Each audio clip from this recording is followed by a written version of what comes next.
ফেরেশতারা জান্নাতীদেরকে সালাম দিবে, সালামুন আলাইকুম, সুবহানাল্লাহ। আমরা যে এখানে কষ্ট করে দুনিয়া ত্যাগ করে সংসার ত্যাগ করে এখানে এসেছি, জান্নাত আমাদের টার্গেট, আমাদেরকে সালাম দিবেন কে? ফেরেশতারা। আপনারা চিরকাল এখানে থাকেন।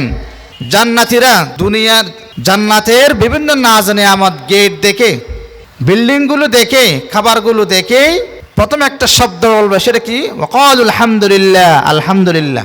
এক নম্বর ব্যবসা হচ্ছে ইন্নাল্লাযীনা ইয়াতলুনা কিতাবাল্লাহ, যারা আল্লাহর কিতাব তেলাওয়াত করবে, অর্থাৎ কোরআন তেলাওয়াত করবে, কোরআন অনুযায়ী পারিবারিক জীবন, সামাজিক জীবন, ব্যক্তিগত জীবন, রাষ্ট্রীয় জীবন, বৈবাহিক জীবন, ব্যবসায়িক জীবন পরিচালনা করবে, তাদের সাথে আল্লাহর সাথে সম্পর্ক, এই ব্যবসার মধ্যে তাদের কোনো ক্ষতি হবে না।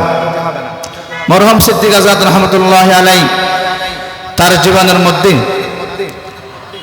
তিনি তার জীবনের মধ্যে আমি পড়েছি বিভিন্ন এলাকায় এলাকায়, জায়গায় জায়গায়, মক্তবে গিয়ে, মসজিদে গিয়ে, হানাকের মধ্যে গিয়ে কিভাবে আল্লাহর কোরআন শিক্ষা দেওয়া যায়, কিভাবে মানুষকে কোরআন সহি শুদ্ধভাবে তেলাওয়াত করা যায়, শিক্ষা দেওয়া যায়, বিভিন্ন জায়গায় জায়গায় গিয়ে তিনি সেই দরজ দিয়েছেন, কোরআন শিক্ষা দিয়েছেন। এই আমলের কথা বলেছেন না এই আয়াতের মধ্যে, সেই আমল মরহুম সিদ্দিক আহমদ আজাদ রহমতুল্লাহ আলাই তার জীবনের মধ্যে সেটা বাস্তবায়ন করেছেন।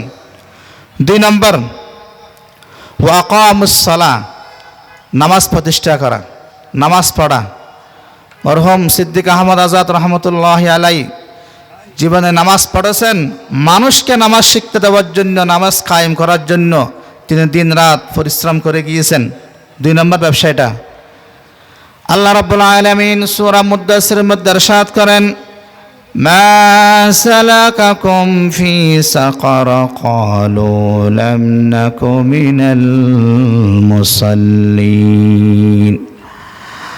এই দুনিয়ার মধ্যে যারা নামাজ পড়বে না, যারা বেনামাজি হবে, যারা নামাজ না পড়ে অলস জীবন যাপন করবে, আল্লাহ রাব্বুল আলামিন তাদের জন্য একটা জাহান্নাম নির্ধারণ করে রেখেছেন, সেটা হচ্ছে সাকার।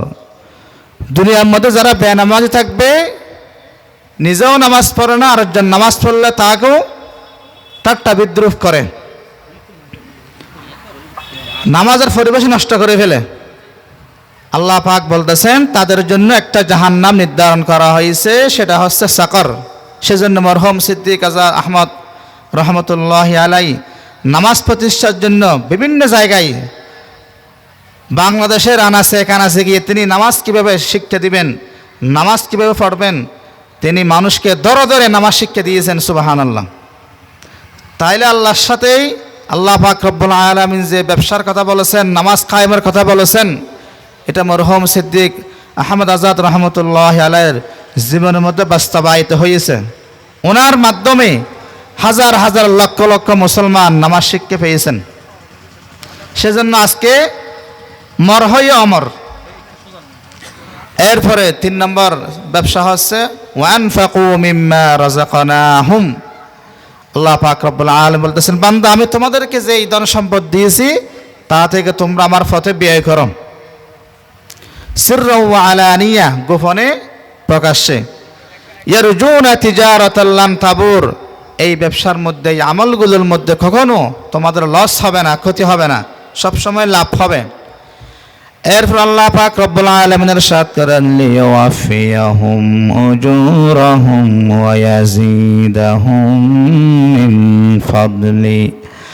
আল্লাহ রব্বুল আলামিন ইরশাদ করেন, আমার বান্দা-বান্দীদের যেসব নরনারী এই সমস্ত আমলগুলো করবে, কোরআন তেলাওয়াত করবে, নামাজ পড়বে, কোরআন তেলাওয়াত করার জন্য সুযোগ করে দিবেন, বিভিন্ন রকম পরিবেশ তৈরি করে দিবেন, নামাজ পড়ার জন্য মসজিদ নির্মাণ করে দিবেন, মসজিদ নির্মাণে সহযোগিতা করবেন, মানুষকে নামাজ শিক্ষা দেওয়ার জন্য ব্যবস্থা করে দিবেন। আমার রাস্তার মধ্যে যারা দান সদকা করবে, আল্লাহ পাক রব্বুল আলামিন ইরশাদ করেন, ইউওয়াফিয়াহুম উজুরাহুম, তাদেরকে প্রতিদান পরিপূর্ণভাবে তাদেরকে আমি দিয়ে দেব। প্রতিদান কি কেন? জান্নাত। আজকের এই এত আয়োজন মরহুম সিদ্দিক আহমদ আজাদ রহমতুল্লাহ আলাই তার জীবনের সমস্ত হায়াত দিন কায়েমের জন্য, ইসলামের জন্য কাটিয়ে ফেলেছেন। একমাত্র লক্ষ্য ছিল জান্নাত। একমাত্র লক্ষ্য ছিল কি? জান্নাত।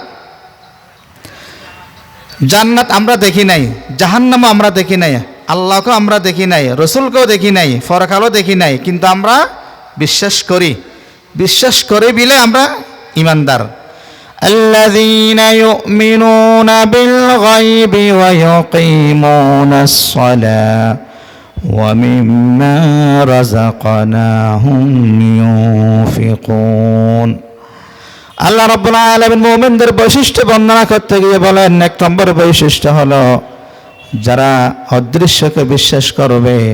অদৃশ্য বলতে আমরা জান্নাত দেখি নাই, জাহান্নাম দেখি নাই, আল্লাহকে দেখি নাই, রসুলকে দেখি নাই, পরকালকে দেখি নাই, কিন্তু আমরা কোরআন ও হাদিসের মধ্যে পড়েছি, শুনেছি, উলামায়ে কেরামদের মুখে শুনেছি। আমরা যে বিশ্বাস করতেছি সেই বিশ্বাসের নাম হচ্ছে ঈমান।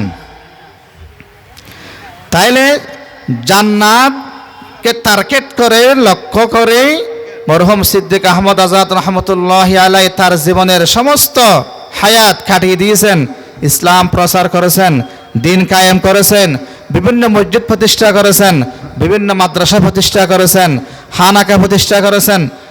একমাত্র লক্ষ্য ছিল জান্নাত। জান্নাত কি? لا تعلم نفس ما أخفي لهم من قرة أعين جزاء بما كانوا يعملون। আল্লাহ রাব্বুল আলামিন সূরা সিজদার মধ্যে ইরশাদ করেন, জান্নাত হচ্ছে এমন একটা জিনিস যেটা কোনোদিন তুমি কল্পনাও করো নাই, চোখও দেখো নাই, কানও শোনো নাই। মা লা আইনুন রাআত ওয়ালা উযুনুন সামিআত। কখনো এমন একটা জিনিস, আকর্ষণীয় জিনিস আল্লাহ পাক রব্বুল আলামিন আমাদের সৃষ্টি করে রেখেছেন, দুনিয়ার জমিনের মধ্যে কখনো কল্পনা পর্যন্ত করি নাই, কানও শুনি নাই, চোখও দেখি নাই। একটু আমরা যে এখানে আসছি, আমাদের টার্গেট হচ্ছে জান্নাতে যাওয়া। আমাদের আর কোনো উদ্দেশ্য আছে? জান্নাত। আল্লাহ পাক রব্বুল আলামিন এই জান্নাত সৃষ্টি করেছেন, বেশিরভাগ মানুষ জান্নাতে যাবে, সেজন্য জান্নাত 8টা, জাহান্নাম 7টা। আল্লাহ পাক রব্বুল জান্নাত বেশি সৃষ্টি করেছেন। তবে যার যতটুকু অপরাধ ততটুকু শাস্তি ভোগ করতে হবে। ন্যূনতম ঈমান থাকলে, কলমা পড়লে, ঈমান নিয়ে মৃত্যুবরণ করলে, অপরাধ থাকলে অপরাধের শাস্তি পেয়ে তাকে জান্নাত আবার দিবেন। জান্নাতের হাজার হাজার লক্ষ লক্ষ কোটি কোটি নিয়ামত। জান্নাতের একটা মাত্র নিয়ামত, সেটা হচ্ছে আল্লাহ পাক রব্বুল আলামিন জান্নাতেই মানুষকে যখন প্রবেশ করাবেন, ফেরেশতারা সবাই জান্নাতি ফুল নিয়ে সংবর্ধনা জানাবেন। আল্লাহ পাক সূরা জুমারের শেষে বলেন, সালামুন আলাইকুম তিবতুম ফাদখুলুহা খালিদিন ওয়া ক্বালু আলহামদুলিল্লাহ।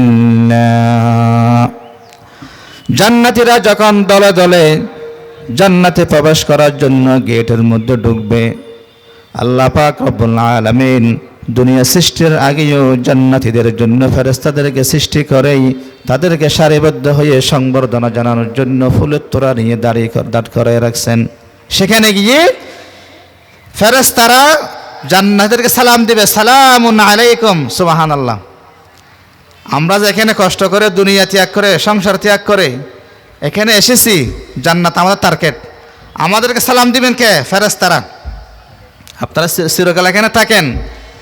জান্নাতীরা দুনিয়ার জান্নাতের বিভিন্ন নাজ নিয়ামত, গেট দেখে, বিল্ডিংগুলো দেখে, খাবারগুলো দেখে প্রথম একটা শব্দ বলবে, সেটা কি? ওয়াকালু আলহামদুলিল্লাহ। আলহামদুলিল্লাহ।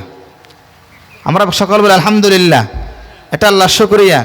তাহলে বেহেশতে যাওয়ার পরে, জান্নাতে যাওয়ার পরেই জান্নাতীদের সর্বপ্রথম বাক্য কি, কথা কি? আলহামদুলিল্লাহ। সেজন্য এখান থেকে শিক্ষা আমাদেরকে দুনিয়ার জীবনের মধ্যে যে কোনো জিনিস আল্লাহ পাক রব্বুল আলামিনের শুকরিয়া জ্ঞাপন করতে হবে। আমাদের মতো হাজার হাজার মানুষ রাস্তাঘাটে, দোকানে পাহাড়ে, ঘরের মধ্যে বসে আছে, কিন্তু আল্লাহ পাক আমাদেরকে তৌফিক দিয়েছেন, আমরা এখানে আসতে পেরেছি, আলহামদুলিল্লাহ বলেন।